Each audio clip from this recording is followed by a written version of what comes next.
जय श्री कृष्ण दोस्तों, आप सभी का हमारे चैनल पर स्वागत है। आज हम निर्जला एकादशी व्रत कथा लेकर आए हैं। ज्येष्ठ माह के शुक्ल पक्ष में पड़ने वाली निर्जला एकादशी 18 जून मंगलवार को है। इस व्रत को देव व्रत भी कहा जाता है, क्योंकि सभी देवता, दानव, नाग, यक्ष, गंधर्व, किन्नर, नवग्रह आदि अपनी रक्षा और श्री विष्णु की कृपा पाने के लिए एकादशी का व्रत करते हैं। भीमसेन व्यास जी से कहने लगे कि हे पितामह, भ्राता युधिष्ठिर, माता कुंती, द्रौपदी, अर्जुन, नकुल और सहदेव आदि सब एकादशी का व्रत करने को कहते हैं। परंतु महाराज, मैं उनसे कहता हूँ कि भाई, मैं भगवान की शक्ति पूजा आदि तो कर सकता हूँ, दान भी दे सकता हूँ, परंतु भोजन के बिना नहीं रह सकता। इस पर व्यास जी कहने लगे कि हे भीमसेन, यदि तुम नरक को बुरा और स्वर्ग को अच्छा समझते हो तो प्रति मास की दोनों एकादशियों को अन्न मत खाया करो। भीम कहने लगे कि हे पितामह, मैं तो पहले ही कह चुका हूँ कि मैं भूख सहन नहीं कर सकता। यदि वर्ष भर में कोई एक ही व्रत हो तो वह मैं रख सकता हूँ, क्योंकि मेरे पेट में वक्र नाम वाली अग्नि है, सो मैं भोजन किए बिना नहीं रह सकता। भोजन करने से वह शांत रहती है, इसलिए पूरा उपवास तो क्या, एक समय भी बिना भोजन किए रहना कठिन है। अतः आप मुझे कोई ऐसा व्रत बताइए जो वर्ष भर में केवल एक बार ही करना पड़े और मुझे स्वर्ग की प्राप्ति हो जाए। श्री व्यास जी कहने लगे कि हे पुत्र, बड़े बड़े ऋषियों ने बहुत शास्त्र आदि बनाए, जिनसे बिना धन के थोड़े परिश्रम से ही स्वर्ग की प्राप्ति हो सकती है। इसी प्रकार शास्त्रों में दोनों पक्षों की एकादशी का व्रत मुक्ति के लिए रखा जाता है। व्यास जी के वचन सुनकर भीमसेन नरक में जाने के नाम से भयभीत हो गए और कांपकर कहने लगे कि वे अब क्या करूं? मास में 2 व्रत तो मैं नहीं कर सकता। हाँ, वर्ष में एक व्रत करने का प्रयत्न अवश्य कर सकता हूँ। अतः वर्ष में एक दिन व्रत करने से यदि मेरी मुक्ति हो जाए तो ऐसा कोई व्रत बताइए। यह सुनकर व्यास जी कहने लगे कि वृषभ और मिथुन की संक्रांति के बीच ज्येष्ठ माह के शुक्ल पक्ष की जो एकादशी आती है उसका नाम निर्जला है। तुम उस एकादशी का व्रत करो। इस एकादशी के व्रत में स्नान और आचमन के सिवा जल वर्जित है। आचमन में 6 मासे से अधिक जल नहीं होना चाहिए, अन्यथा वह मद्यपान के सदृश हो जाता है। इस दिन भोजन नहीं करना चाहिए, क्योंकि भोजन करने से व्रत नष्ट हो जाता है। यदि एकादशी को सूर्य उदय से लेकर द्वादशी के सूर्य उदय तक जल ग्रहण न करें तो उसे सारी एकादशियों का फल प्राप्त होता है। द्वादशी को सूर्य उदय से पहले उठकर स्नान आदि करके ब्राह्मणों को दान आदि देना चाहिए। इसके पश्चात भूखे और सत्पात्र ब्राह्मण को भोजन कराकर फिर आप भोजन कर लेना चाहिए। इसका फल पूरे 1 वर्ष की संपूर्ण एकादशियों के बराबर होता है। व्यास जी कहने लगे कि हे भीमसेन, यह मुझको स्वयं भगवान ने बताया है। इस एकादशी का पुण्य समस्त तीर्थों और दानों से अधिक है। केवल एक दिन मनुष्य निर्जल रहने से पापों से मुक्त हो जाता है।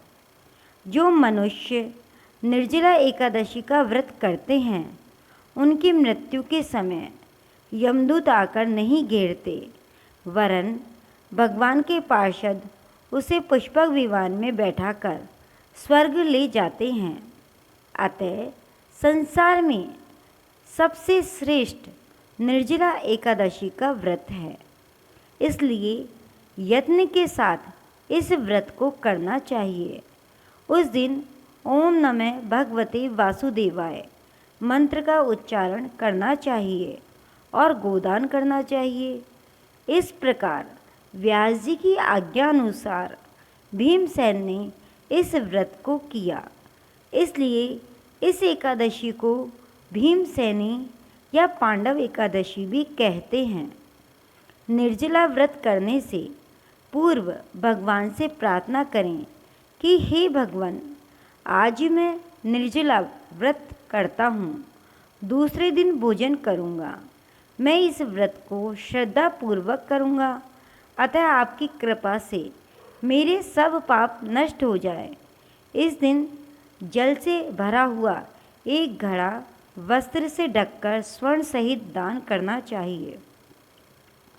जो मनुष्य निर्जला एकादशी का व्रत करते हैं, उनकी मृत्यु के समय यमदूत आकर नहीं घेरते, वरन भगवान के पार्षद उसे पुष्पक विमान में बिठाकर स्वर्ग को ले जाते हैं। अतः संसार में सबसे श्रेष्ठ निर्जला एकादशी का व्रत है। इसलिए यत्न के साथ इस व्रत को करना चाहिए। उस दिन ओम नमः भगवते वासुदेवाय मंत्र का उच्चारण करना चाहिए और गोदान भी करना चाहिए। इस प्रकार व्यास जी की आज्ञा अनुसार भीमसेन ने इस व्रत को किया। इसलिए इस एकादशी को भीमसेनी या पांडव एकादशी भी कहते हैं। निर्जला व्रत करने से पूर्व भगवान से प्रार्थना करें कि हे भगवान, आज मैं निर्जला व्रत करता हूँ, दूसरे दिन भोजन करूँगा। मैं इस व्रत को श्रद्धापूर्वक करूँगा, अतः आपकी कृपा से मेरे सब पाप नष्ट हो जाएं। इस दिन जल से भरा हुआ एक घड़ा वस्त्र से ढककर स्वर्ण सहित दान करना चाहिए। जो मनुष्य इस व्रत को करते हैं, उनको करोड़ पल सोने के दान का फल मिलता है, और जो इस दिन यज्ञादि करते हैं, उनका फल तो वर्णन ही नहीं किया जा सकता। इस एकादशी के व्रत से मनुष्य विष्णु लोक को प्राप्त होता है। जो मनुष्य इस दिन अन्न खाते हैं, वे चंडाल के समान हैं। वे अंत में नरक में जाते हैं। जिसने निर्जला एकादशी का व्रत किया है, वह चाहे ब्रह्मा हत्यारा हो, मद्यपान करता हो, चोरी की हो या गुरु के साथ द्वेष किया हो, मगर इस व्रत के प्रभाव से स्वर्ग को जाता है। हे कुंती पुत्र, जो पुरुष या स्त्री श्रद्धापूर्वक इस व्रत को करते हैं, उन्हें अग्रलिखित कर्म करने चाहिए। प्रथम भगवान का पूजन, फिर गोदान, ब्राह्मणों को मिष्टान व दक्षिणा देनी चाहिए तथा जल से भरे कलश का दान अवश्य करना चाहिए। निर्जला के दिन अन्य वस्त्र, उपहान आदि का भी दान करना चाहिए। जो मनुष्य भक्तिपूर्वक इस कथा को पढ़ते या सुनते हैं, उन्हें निश्चय ही स्वर्ग की प्राप्ति होती है। आइए जानते हैं अब निर्जला एकादशी का महत्व। निर्जला एकादशी सभी एकादशियों में सबसे महत्वपूर्ण मानी जाती है। इस व्रत को रखने से भगवान विष्णु की विशेष कृपा प्राप्त होती है। निर्जला एकादशी का व्रत रखने से पापों का नाश होता है और मोक्ष की प्राप्ति होती है। इस व्रत को रखने से मन पर नियंत्रण प्राप्त होता है और आध्यात्मिक उन्नति प्राप्त होती है। अब आइए जानते हैं निर्जला एकादशी की पूजा विधि कि इस दिन हमें किस तरह से पूजा करनी चाहिए। निर्जला एकादशी के दिन सूर्य उदय से पहले उठकर स्नान करना चाहिए। स्वच्छ वस्त्र पहनकर भगवान विष्णु की पूजा करनी चाहिए। भगवान विष्णु को फल, फूल, मिठाई आदि अर्पित करने चाहिए। व्रत के दिन दान पुण्य करना चाहिए। रात्रि में भगवान विष्णु की कथाएं सुननी चाहिए। द्वादशी तिथि को सूर्य उदय के बाद व्रत का पालन करना चाहिए। निर्जला एकादशी व्रत के नियम आइए जानते हैं कि निर्जला एकादशी के दिन हमें किन नियमों का पालन करना चाहिए। निर्जला एकादशी के दिन जल ग्रहण नहीं करना चाहिए। इस दिन अन्न, लवण, मसाले आदि का सेवन नहीं करना चाहिए। व्रत के दिन में सोना नहीं चाहिए। क्रोध, लोभ, मोह, मद, मात्सर्य आदि से बचना चाहिए।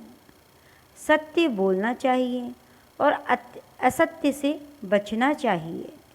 हमें असत्य भाषण नहीं करना चाहिए।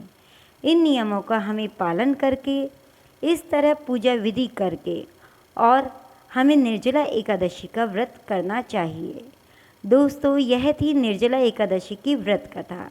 आप भी करिए और लाभ प्राप्त करिए। जय श्री कृष्ण।